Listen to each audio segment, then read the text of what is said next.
This is Where We Live. I'm John Dankosky. Even with some recent storms and some snow on the way, Connecticut hasn't seen as much rain as it needs. In fact, most of Connecticut is in what we call a moderate drought. It's caused government officials to ask residents to conserve water. Our water resources, once thought to be far more abundant than those out west, where drought seems to be a part of daily life, well, they might not be as limitless as we once thought. Today, Where We Live, we will consider what it means to be in a drought. For a few months here in New England, for a few years in California, and maybe as a way of life in the future. We had this conversation recently during the Paris Climate Summit. If you'd like to join this conversation, comment on our website, wnpr.org/wherewelive. You can find us on Facebook and Twitter at Where We Live. Joining me in studio is John Mullaney. He's hydrologist with the U.S. Geological Survey's New England Water Science Center, Connecticut office. John, welcome to the program. Nice to be here. Also with us by phone is Mark Svoboda, who's a climatologist at the National Drought Mitigation Center, which is based at the University of Nebraska-Lincoln. Mark, welcome to our show. Thanks for having me on, John. First, let's just get some baseline understanding of what we're talking about. Mark, what is a drought? Well, that's the million-dollar question, and I think what makes drought sometimes difficult to relay to the public is the fact that there's so many definitions, and depending on what your vocation is, what you do, drought is when it impacts you. So we have a lot of different definitions. Typically, we categorize them anywhere from sort of short-term to agricultural to more of the long-term water supply ones, which we call hydrological drought. So if it really depends on what you do or how you view drought, is there one measure that you look at, Mark, that says, okay, now we can say that California or Connecticut is in a drought?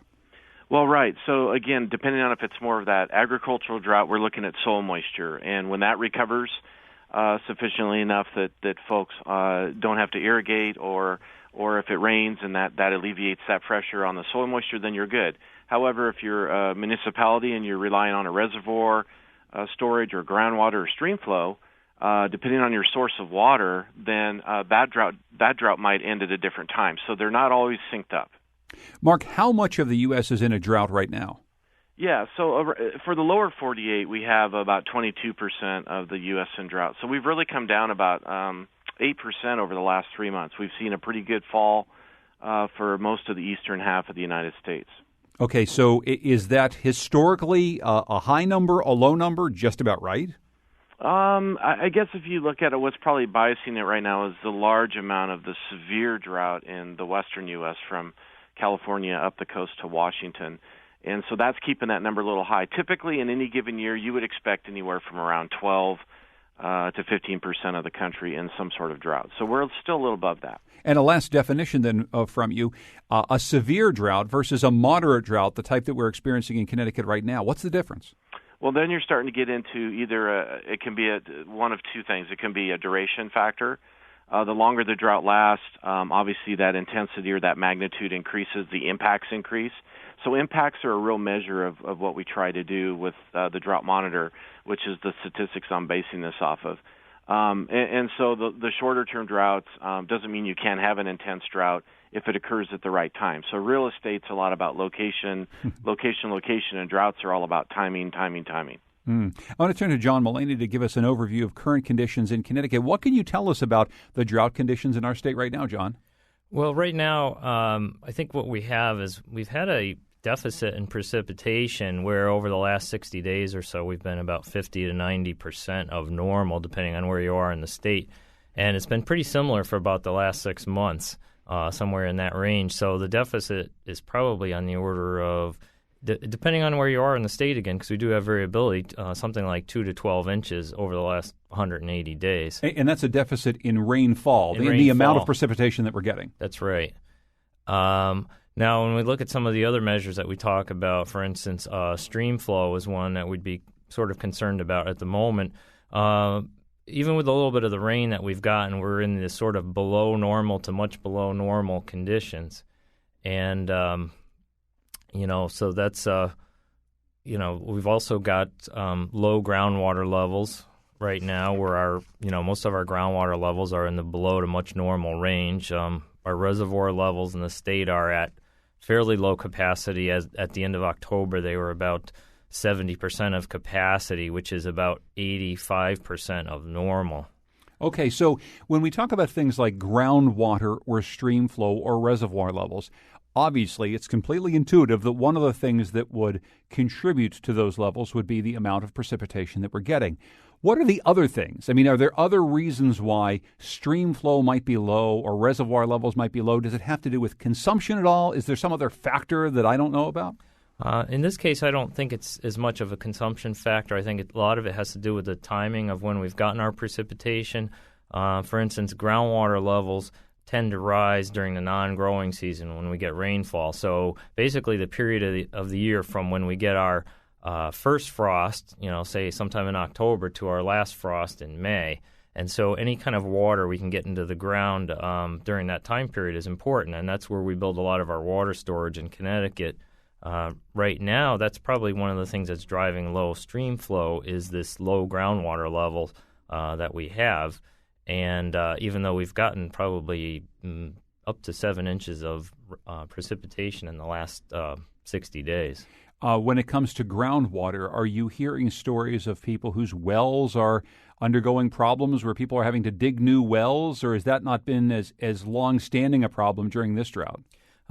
Sometimes we get a lot of calls in our office about these things when they start to happen frequently, and we got a few calls over the summer, but not too many. So I don't think it's become that much of a problem yet. We do have a statewide groundwater monitoring network, and some of our wells are in the normal range, but there are others that are quite low and record lows for this time of year. If you have questions or thoughts about drought in Connecticut and the rest of the U.S. and really the world, we'd like to hear from you at 860-275-7266. If your well's dried up, you see low stream flows where you are, or low reservoir levels, we'd like to hear from you. So, Mark, how do some of these conditions impact us? Obviously, we hear about what happens in California, right? People have to massively change the way in which they use the water resource. But talk about some other ways in which a drought may affect the people who live in a drought-affected area.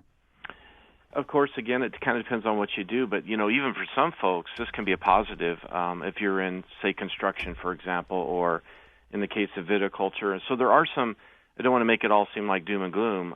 There are some winters when you have these sort of droughts, but when you look at how you're impacted more on the negative side, obviously agriculture comes to mind right away. Because it can respond much more quickly to a dry spell, especially the shorter dry spells. You touched on a really good point earlier, too, that the one dynamic that's more fluid in droughts and assessing droughts and impacts is vulnerability. And so, if population increases, that use of that water, or the case of urban sprawl, when that water's flushed through that system much more quickly.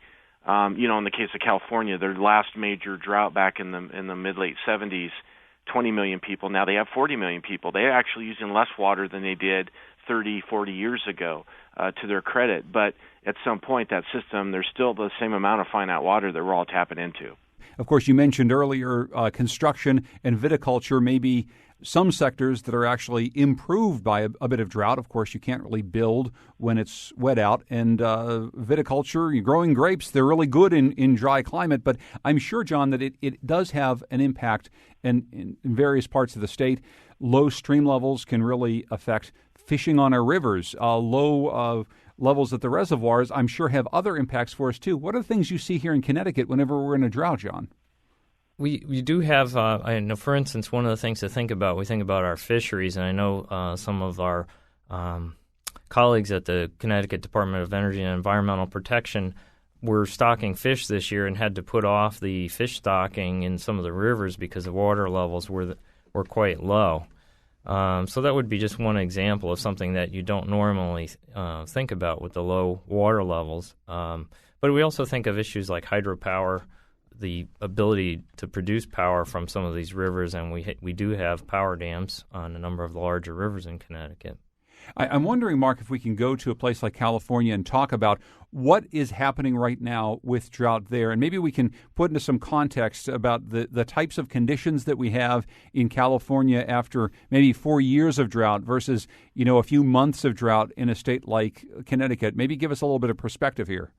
Yeah, so it is hard to compare them apples to apples. I think one thing you've touched on quite well already is this duration component and the fact that California, year 4, year 5, depending on where you're at, makes a huge difference. Of course, the West is built for buffering these longer-term droughts, multi-year droughts, let's say.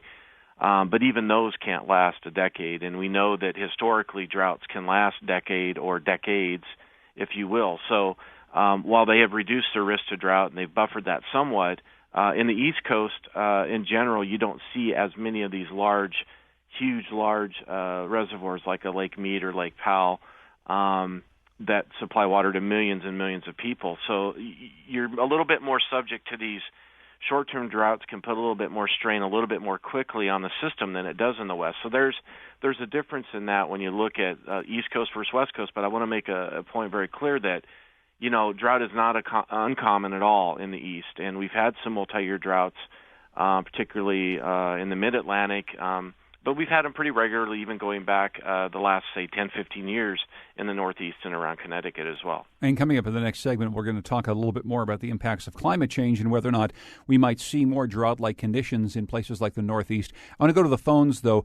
Mary is calling from Hartford. Mary, go ahead. You're on Where We Live. Hi. I just want to point out that groundwater in urban suburban areas is impacted by conventional design practices, which shunt stormwater and rainwater from roofs and roadways and parking lots into sewer systems, or then they flash flood an urban suburban stream. And so what that does is it doesn't recharge the groundwater. It causes the stream to flush a lot of polluted water through its system, heated, polluted water, and then the stream level drops, and that doesn't support aquatic life in our urban suburban neighborhoods, such as Trout Brook or the North Branch of the Park River, Piper Brook. Those types of area of streams are heavily impacted by design practices, and that those citizens in all these neighborhoods, urban suburban areas, can make a huge difference by starting to transition to green infrastructure by capturing stormwater runoff from parking lots and creating bioswales or rain gardens and just recharging the groundwater in their neighborhood. And that will become increasingly important as climate change sucks the water out of the air. Mary, I want to get a comment from one of our panelists here, but I know that you work closely on water resources in our state. You've mentioned a few things that you think can help alleviate this problem.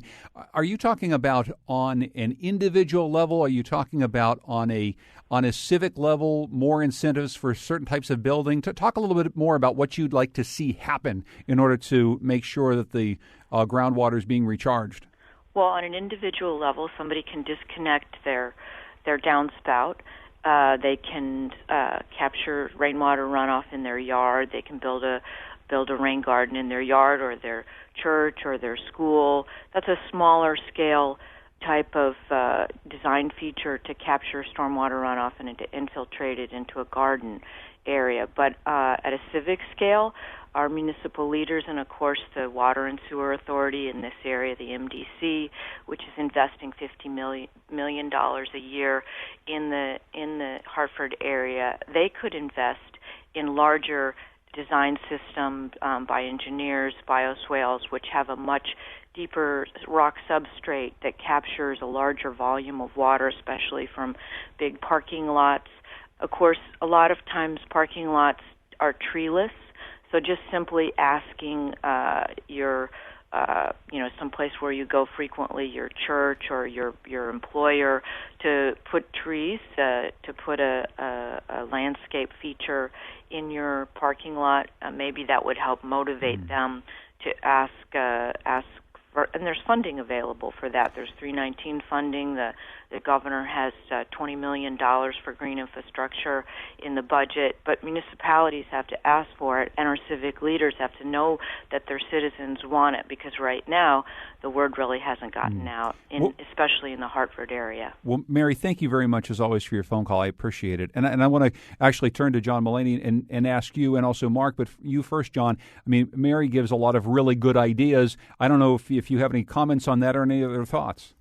I know from serving on a local board and commission in my own town here in Connecticut that there has been a trend towards a lot of this green infrastructure and new development and trying to maintain the natural hydrology as much as possible, because a lot of our older development in the state, the original idea was pretty much if you had rainfall to really just get that water off of roads and into storm drains and away from areas where it might be of a concern, and there's been a lot of change and a lot of movement in this direction towards this green infrastructure.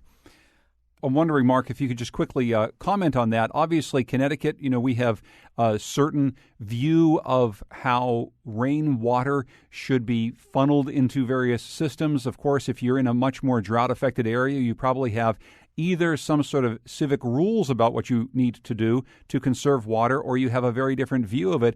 I'm wondering if you can give us the bigger picture on some of the ideas that Mary threw out there. No, I really agree wholeheartedly with what Mary laid out there. In fact, when we talk about mitigation actions in the drought community, mitigation is not GHG or greenhouse gas reduction. Mitigation are actions you can take prior to drought or during the onset of drought or during drought to reduce your impact, and these are excellent points that I think she laid out. I will say what you may not believe is that many states don't allow people to collect the water off the roof, and so this is some change that probably needs to happen in a warming world where, with climate change, we need to think about reusing that water, retasking that water, and not just new design but redesign of other infrastructures to capture that water going forward. Mark Svoboda is a climatologist at the National Drought Mitigation Center at the University of Nebraska-Lincoln. He joins us by phone today. John Mullaney is in studio. He's a hydrologist with the U.S. Geological Survey's New England Water Science Center, their Connecticut office.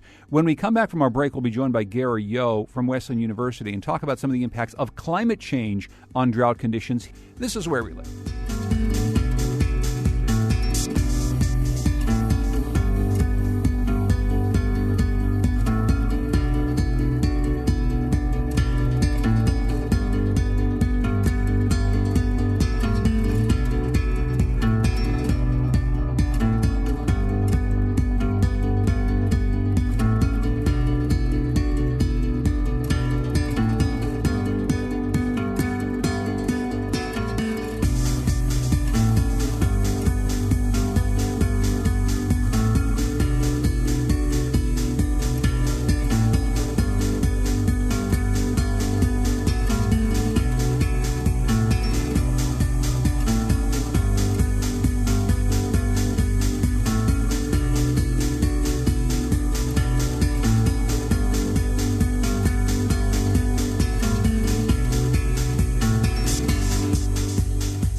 This is Where We Live. I'm John Dankosky. Today we're talking about drought conditions here in Connecticut. We're far behind in our rainfall levels over the course of the last few months. In places like California, they're far behind for years. And we're talking about that with a panel of experts. I want to bring into our conversation Gary Yo, who's Huffington Foundation Professor of Economics and Environmental Studies at Wesleyan University. He's joined us many times in the past to talk about climate change, and recently on our program over the summer to talk about water as a resource. Gary, as always, welcome back to Where We Live. It's a pleasure to be here. Thanks for inviting me. So first of all, in the context of the Paris summit that's going on right now, with all of the things that world leaders are talking about around climate change, how does drought play into this? I mean, how big is the conversation around drought conditions and climate change? I think they are significant. They are one of the many players on the extreme weather events calendar and docket. Droughts have occurred on every continent. They've occurred certainly in North America. Texas has suffered a severe drought. California has suffered a severe drought. Not sure New England has suffered a severe drought, but we are certainly below average in terms of rainfall. One of the things that people in Paris are worried about, though, is not only are drought conditions a source of concern, but the opposite of drought, extreme precipitation, particularly after it follows the drought, so where in the ground is very, very hard, and cannot absorb the water. It just creates enormous amounts of flooding.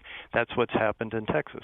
And this idea of extreme precipitation, it's one of the many confounding, challenging things that you study. I mean, amongst the things that world leaders are talking about in Paris, and that I know that you work on daily, everything from sea level rise to temperature rise to these extreme storm conditions, but also extreme weather conditions like drought. I guess I'm wondering, Gary, how you feel like the notion of a global drought fits in terms of the hierarchy of problems that climate change is causing. Because in a place like California, we see obvious economic problems that are spreading across the United States, but that's just one of many things that we have to think about. Do you think that drought rises to the level of the top 2 or 3 concerns that are on the minds of people who are in Paris right now?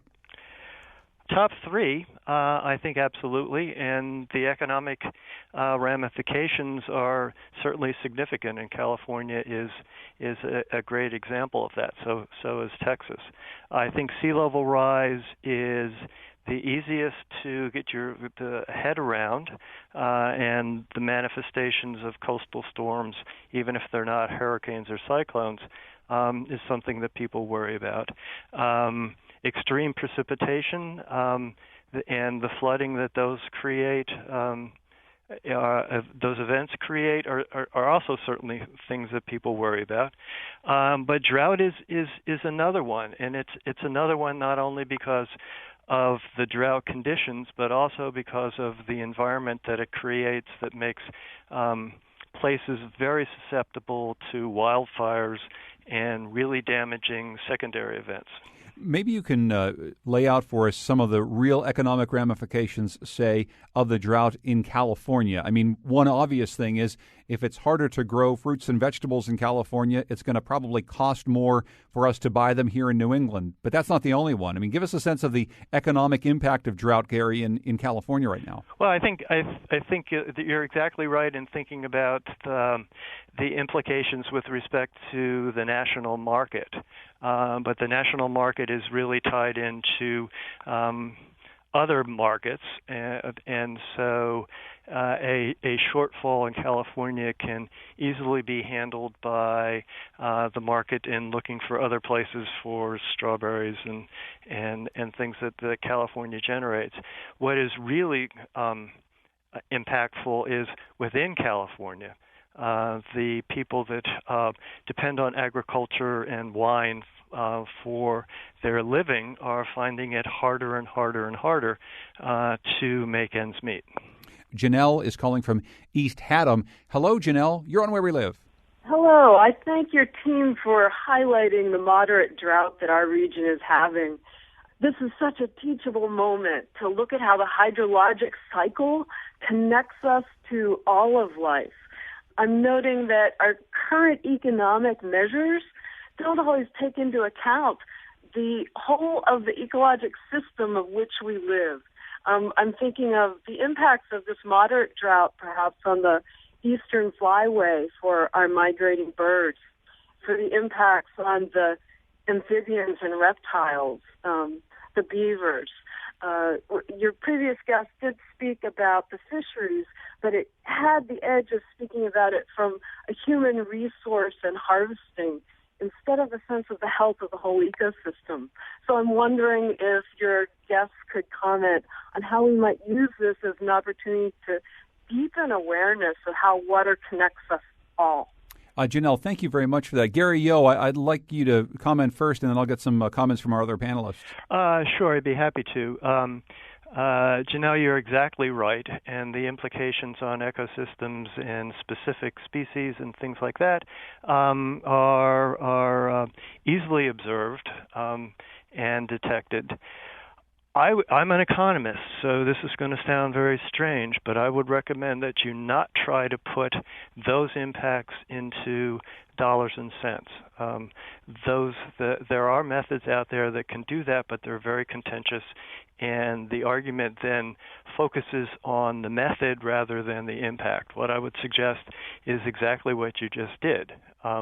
Put them in a different category, categorize them, highlight them as a reason for concern. The Intergovernmental Panel on Climate Change in 2001 generated reasons for concern and risks to unique and threatened species, was one of the reasons for concern, and there was a deliberate decision not to try to quantify those in currency.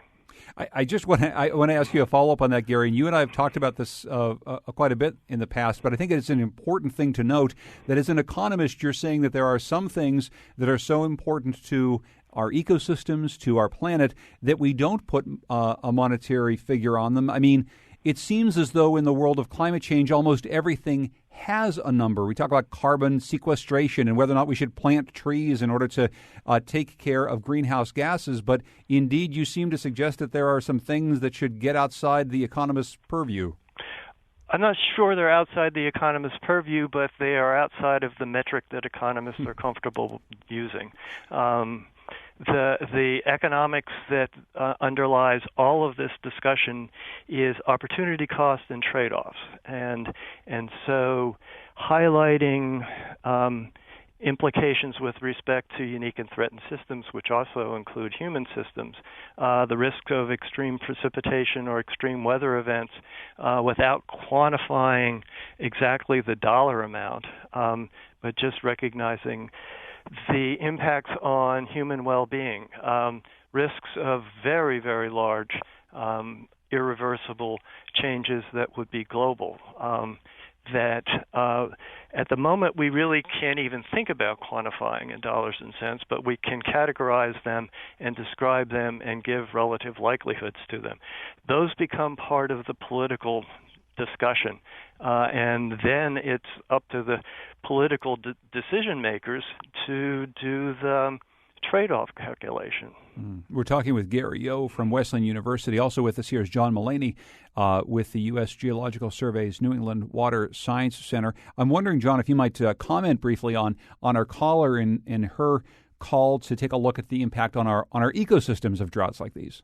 Right. Well, clearly that's very important. I didn't mean to indicate that. I was just trying to come up with an example of one other thing we think of, because most people, when you think of the water resources, we think of those sort of the traditional things, whether it's hydropower, our water supply, our dilution of our sewage from our wastewater treatment facilities. But clearly, we have important ecosystems in the state, and when we do get into low water and drought conditions, we do threaten things such as low groundwater levels threaten our wetlands, and those wetlands may be important for a particular vegetation type, and that vegetation may be important for, say, a particular migratory bird species or something along those lines. So there's a lot of connections between all of these things, and I think the drought adds to the stress that we put on the system, our human stress on the system with our impervious surfaces and storm drains and many of these other things, which really change the hydrology in a drastic way. I'm wondering if you can comment a little bit on the impact of climate change on some of this. Have you seen changes in how the snow melt, say, in Connecticut and New England has fed the water supply over the course of the last several years, John? Well, one of the things I can say, I've been recently doing some research on long-term stream flows in the state, and although we're here talking about drought, one of the things that we're generally seeing since the 1970s is an increase in stream flow on average. And as a matter of fact, some of the wettest years have been in the last couple of years. But one of the other things that we've been looking at in New England is a changing in what we call a timing of the spring freshet, which is that large pulse of water that comes down our rivers once we get snow melt in the spring. And it's been particularly in northern New England is something where we're really seeing this, where it's coming much earlier, up to, I believe, 2 weeks earlier, whereas here in the Connecticut River watershed, we have a lot of water that comes from snow melt in the northern part of the watershed in Vermont and New Hampshire. And we do see a change in the timing of the arrival of that pulse of water by something like 5 to 9 days. The big difference being here in the Connecticut River, we also have effects because of many of the dams and the watershed, and those also affect the timing of water getting to Long Island Sound. Mark, I'd like to ask you about some of the impacts of climate change you think on drought conditions or other conditions that we're talking about here today. Yeah, in the broadest context, it's a matter of national security. I don't think there's any other way to put it. Even here in the U.S., where, say, famine may not be a thing we encounter, certainly it is a matter of life and death in other continents and developing countries. This food, water, energy nexus. In the western U.S., this at one point, 75% of their energy is derived from hydropower. They're trying to do a lot now to get more renewable energy into that portfolio to get those numbers down. And I think back to the earlier comments, one of the things we're not doing a very good job of, and I understand, the intrinsic value of these natural ecosystems and tourism and recreation and all that good stuff, but we're not collecting the impact baseline information well enough. There is no systematic drought impact collection going on. We've developed a database since 2005. It's called the Drought Impact Reporter. If you just go to droughtreporter.unl.edu or Google Drought Impact Reporter, any citizen can come in and enter in their impacts. We want to see it. We want them to upload photos. We want them to go back to that same spot year after year so we can develop a baseline to see how we're being impacted now and how that may change over time with climate change. Gary, before we run out of time in this segment, I'd really like your thoughts on whether or not we might have to rethink the idea that the Northeast will just never be in a drought crisis like the one that we see in California. I mean, when we talked about this some years ago, many people who look at this every single day said, look, we're never going to be California. We're never going to be Texas. It's just a very different type of climate system here. It's a very different type of terrain here. But seeing as how we're seeing so many rapid changes because of climate change, including those that we wouldn't have predicted 20 years ago, I guess I'm just wondering if the idea of a huge Northeast drought is something that we should file away as unbelievable or something that might actually be coming down the pike at some point. Well, you have experts on whether or not it's unbelievable, but certainly the following can be said. Climate change is creating extra stress on lots and lots of systems. Infrastructure, dams in New England as well as California and stuff were built with the expectation that the old climate was going to last for a very, very long time. We now know that that's not true. We are not seeing the new normal. We have no idea what the new normal is. And so it is certainly in our best interest to say that the extreme tail of low precipitation drought in the Northeast cannot be dismissed as completely improbable, and therefore we should begin to think about how we might organize ourselves to be able to respond. And one of the points, and I applaud the idea of getting citizens involved in providing information about indicators and monitoring what is changing outside their kitchen window. But at the very least, begin to think about what are the really important indicators that would suggest changes in behavior as we anticipate that a drought is about to happen. If we do that after the fact, it's going to be very, very expensive. If we do it before the fact and begin to incorporate that into our decisions about how to invest in infrastructure, it will be far less expensive, and it will put us in a position where we're much better prepared. Connecticut is very well prepared for what people would say is the mainstream climate change, sea level rise and extreme precipitation events and intensity going up and things like that. But something that's really on the dark tail is also something that somebody should think about. And Mark, I'm wondering if I can get your thoughts on this too, and maybe not my doomsday scenario of is Connecticut eventually California, but something that Gary touches on, and I know a lot of people are looking at, is that because of the unpredictability of what's happening surrounding climate change, it may just be harder to predict drought conditions moving forward, and that in itself can be a problem. What do you see long term? Well, yeah, I agree with everything Gary had laid out there. In fact, I mentioned earlier in the show, one thing I think is we can't compare directly apples to apples, more maybe like bananas to apples or a fruit cocktail, is the fact that it doesn't take a drought like that in the East Coast because of the way the systems are designed and the lack of long-term storage And so any ripple in that is going to have an impact. And even if you think there's more water in the system, which there very may well be, and a warmer atmosphere holds more moisture, what we're also seeing, though, are changes in the timing that John alluded to. And we're also seeing more days between these rain events, which can still cause stress on the system. So, this normal hasn't established itself. So I think, anything we can do to sort of adapt to that now is the way to go. And Connecticut does have a drought mitigation plan, one of only a handful, maybe a dozen states out of the 47 that have drought plans that we define as more of a mitigation plan. So it was issued in 2003, so it's probably maybe time to think about updating it. Needs to be done probably about every 10 years. So the good thing is they do have one on the books, and it does say who's accountable to do what and when they do it. When we come back from our break, we'll talk more about what plans are in place here in Connecticut. I want to thank Mark Svoboda, who's a climatologist at the National Drought Mitigation Center based at the University of Nebraska-Lincoln. Thank you so much, Mark. Thanks for having me on. And thanks also to Gary Yo, Huffington Foundation Professor of Economics and Environmental Studies at Wesleyan University. Thank you, Gary. It's been a pleasure. If I could just add one more thing. Quickly, if you would. Yeah. We have to worry about extreme precipitation events. Average rainfall over the course of the year might not change very much, might actually get a little bit drier, but our rain is coming in big events, and those are problematic as well. Well, we're going to look at more of the problems and also maybe some solutions coming up next, Where We Live.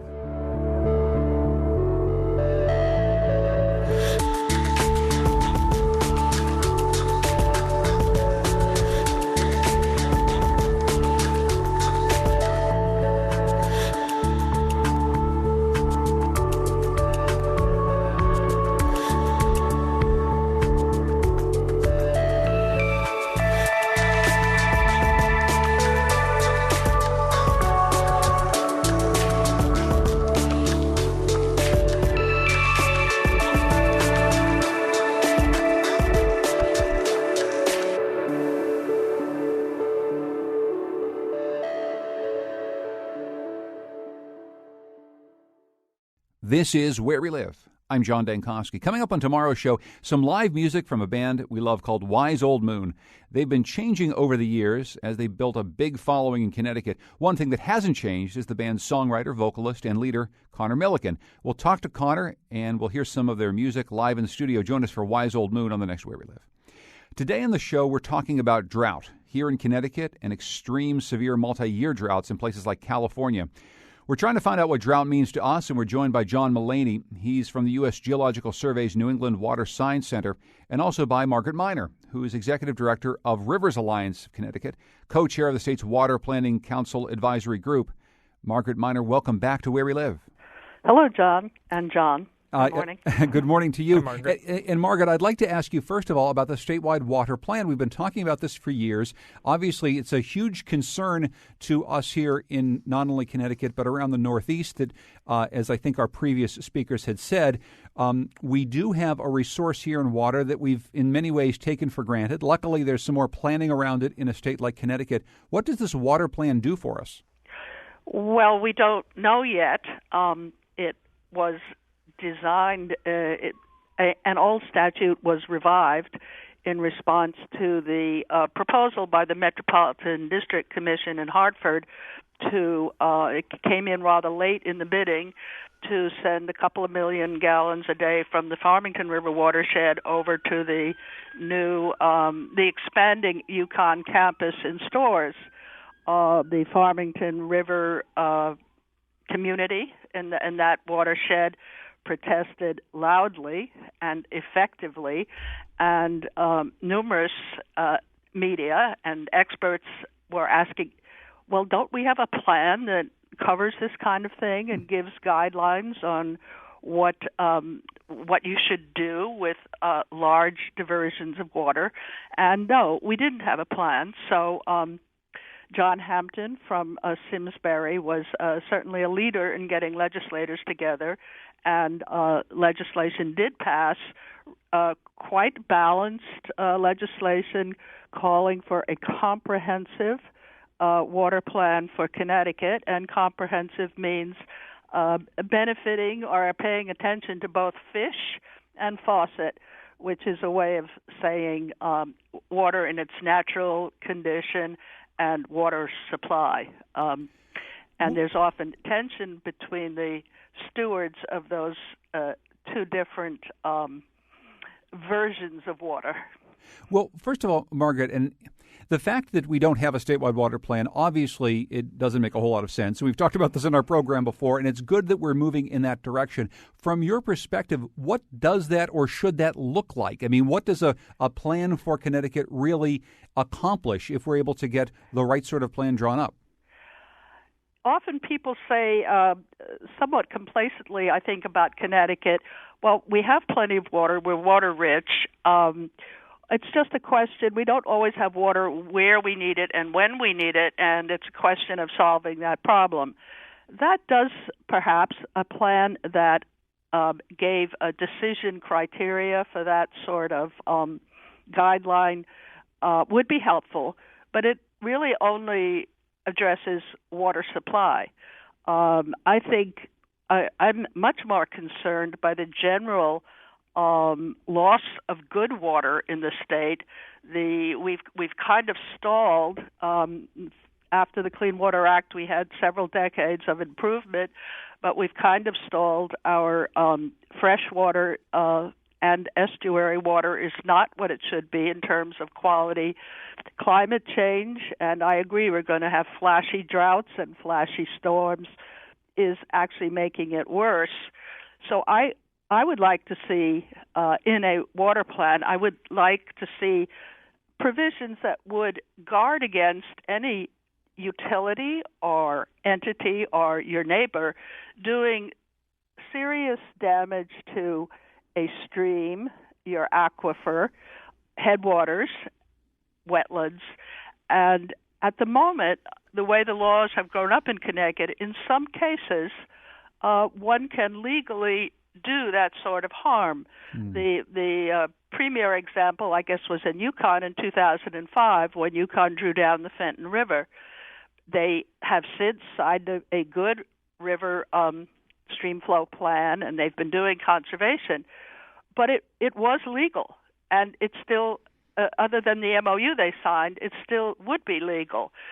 So I'm concerned with I'm hoping that a water plan will address and retard the everyday degradation of water resources that we're seeing, and will do something to promote healthy water in the Sound and in our rivers, and a return of a healthy community of native species would be a good sign we're on the right track. Well, we don't have that now. I just want to break in because I want to get John Mulaney's take on this and your view on what you think a statewide water plan might need to accomplish from where you sit as someone who studies water level conditions in the state.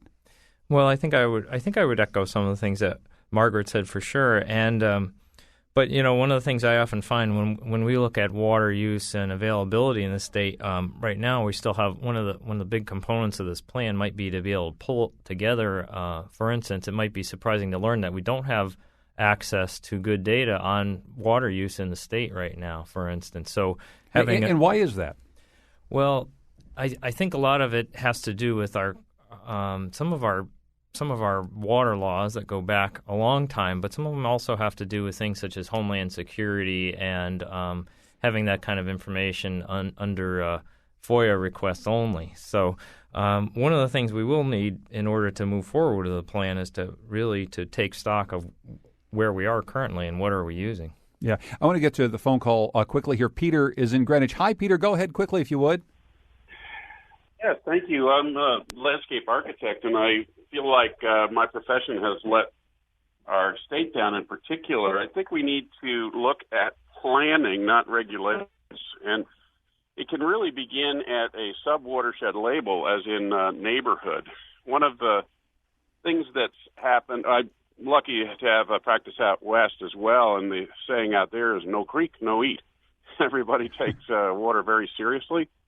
And what we've instituted here in Connecticut in particular is safe roads first. I call it pave, pipe, pollute, where we shove all the water into the stream as fast as can be so we don't have unsafe roads. Water watershed management should include, we all know that we have very strictly enforced regulations for wetlands.